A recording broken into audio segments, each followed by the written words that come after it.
Hi everyone, my name is Margi Power and I'm a school board trustee here in the district in Hillsborough. And I'm really excited to read you a book on Read All Day at North School. I have two daughters who are 22 and 18. They both went to North School and loved it. And today I'm going to read a book that they really enjoyed when they were young. It's called The Quiltmaker's Gift, and it's by Jeff Brumbaugh and Gail DeMarkin. So we're excited to get started. For Marcia, who with the gift of herself has given me everything, Jeff, and to be with love, from Gail. There once was a quilt maker who kept a house in the blue misty mountains up high. Even the oldest great-great-grandfather could not recall a time when she was not up there sewing away day after day. Here and there and wherever the sun warmed the earth, it was said she made the prettiest quilts anyone had ever seen.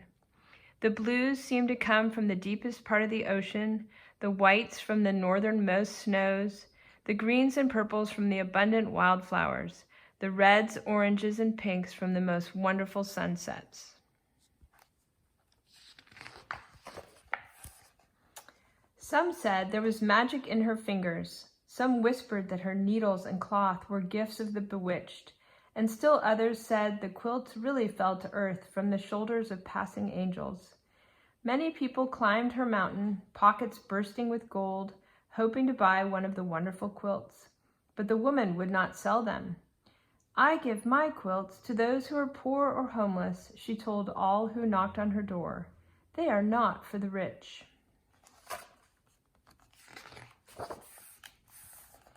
On the darkest and coldest nights, the woman would make her way down the mountain to the town below. There she would wander the cobblestone streets until she came upon someone sleeping outside in the chill. She would then take a newly finished quilt from her bag, wrap it around their shivering shoulders, tuck them in tight, and tiptoe away. Then the very next morning, with a steaming cup of blackberry tea, she would begin a new quilt. Now at this time there also lived a very powerful and greedy king who liked nothing better than to receive presents. The hundreds of thousands of beautiful gifts he got for Christmas and his birthday were never enough. So a law was passed that the king would celebrate his birthday twice a year. When that still wasn't enough, he ordered his soldiers to search the kingdom for those few people who had not yet given him a gift. Over the years, the king had come to own almost all of the prettiest things in the world, throughout the castle from top to bottom, in drawers and on shelves, in boxes and trunks and closets and sacks. All the king's countless things were stashed. Things that shimmered and glittered and glowed, things whimsical and practical, things mysterious and magical. So many, many things that the king kept a list of all the lists of things he owned. And yet, with all these marvelous treasures to enjoy, the king never smiled. He was not happy at all. "Somewhere there must be one beautiful thing that will finally make me happy," he was often heard to say, "and I will have it." One day, a soldier rushed into the palace with news about a magical quilt maker who lived in the mountains. The king stamped his foot.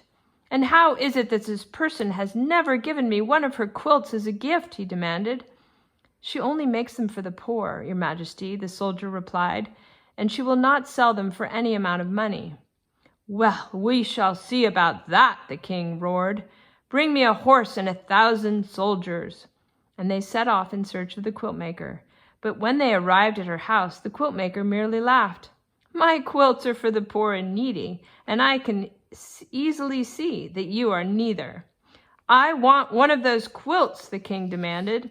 "It might be the one thing that will finally make me happy." The woman thought for a moment. "Make presents of everything you own," she said, "and then I'll make a quilt for you. With each gift that you give, I'll sew in another piece. When at last all your things are gone, your quilt will be finished." "Give away all my wonderful treasures?" cried the king. "I don't give things away, I take them." And with that, he ordered his soldiers to seize the beautiful star quilt from the quiltmaker. But when they rushed upon her, she tossed the quilt out the window, and a great gust of wind carried it up, up, and away. The king was now very angry. He marched the woman down through town and up another mountain where he had his royal iron makers shape a thick bracelet of iron, when they chained her to a rock in the cave of a sleeping bear. Once more the king asked her for a quilt, and once more she refused. Very well then, the king replied. I'll leave you here, and when that bear awakens, I'm sure he will make a very fine breakfast of you.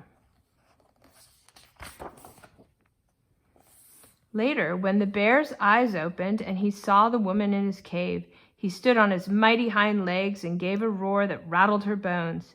She looked up at him and sadly shook her head. It's no wonder you're so grouchy, the quiltmaker said.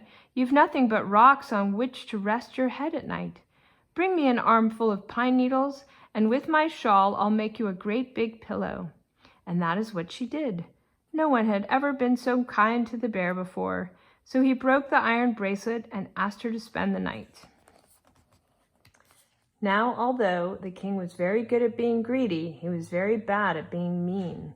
All that night he could not sleep for thinking about the poor woman in the cave.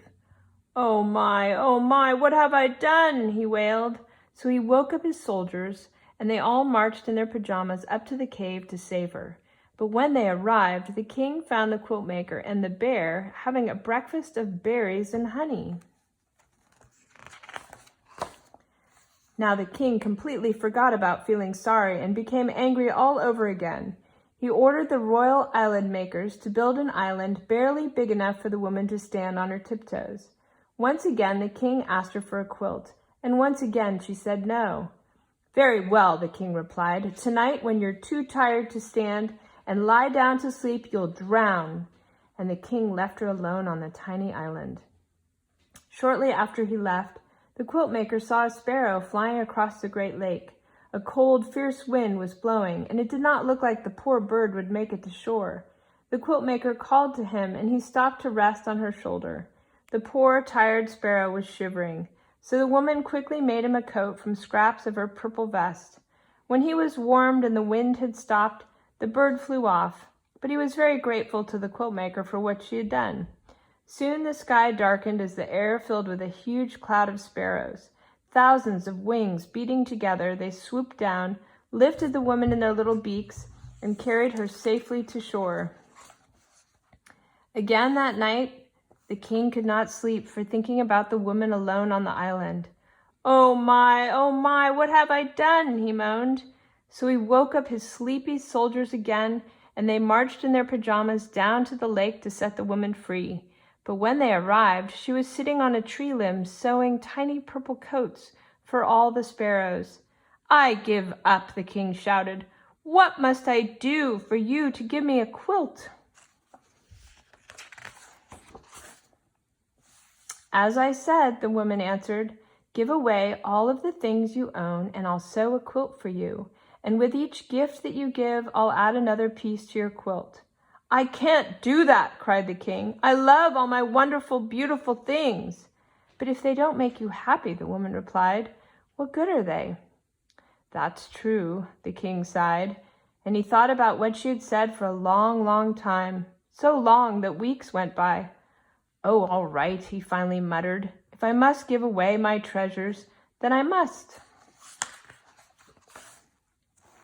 The king went to his castle and searched from top to bottom for something he could bear to give away. Frowning, he finally came out with a single marble. But the boy who received it smiled so brightly in return, the king went back for more things. Eventually, he brought out a pile of velvet coats and went about the town giving them to people dressed only in rags. All were so pleased that they marched up and down the street in a grand parade. Still, the king did not smile.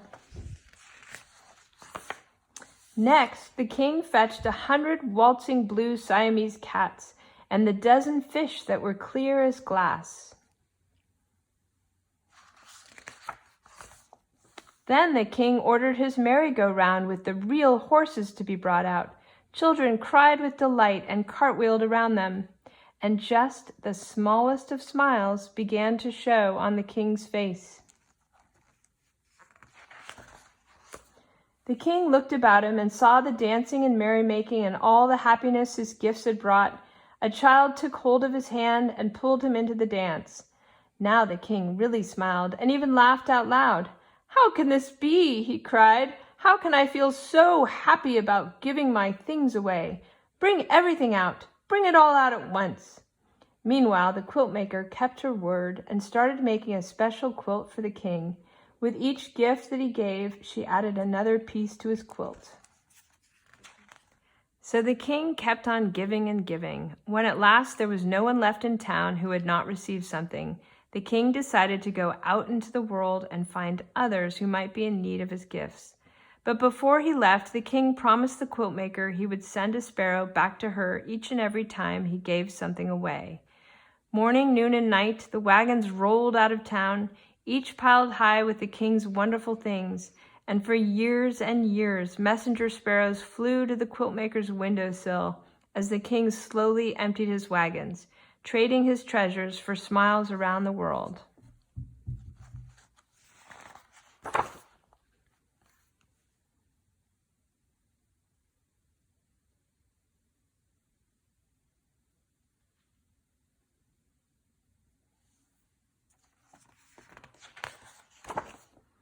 On and on the quiltmaker worked, and piece by piece the king's quilt grew more and more beautiful.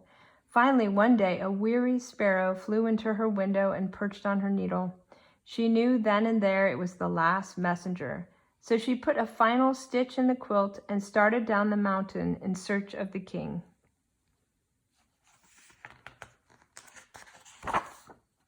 After a long search, she finally found him. The king's royal clothes were now in tatters, and his toes poked out of his boots.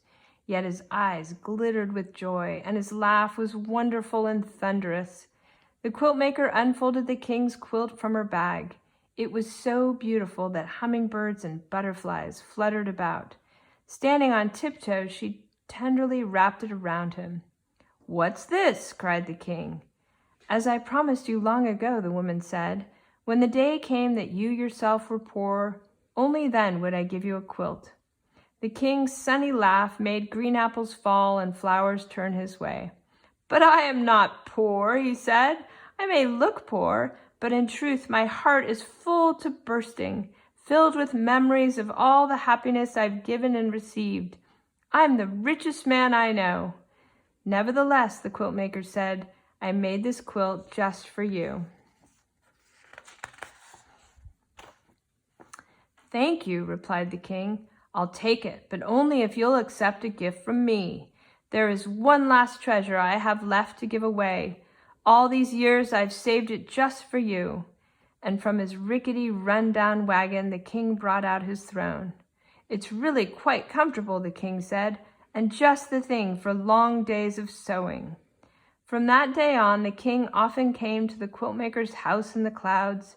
By day, the quiltmaker sewed the beautiful quilts she would not sell, and at night the king took them down to town. There he searched out the poor and downhearted, never happier than when he was giving something away. The end.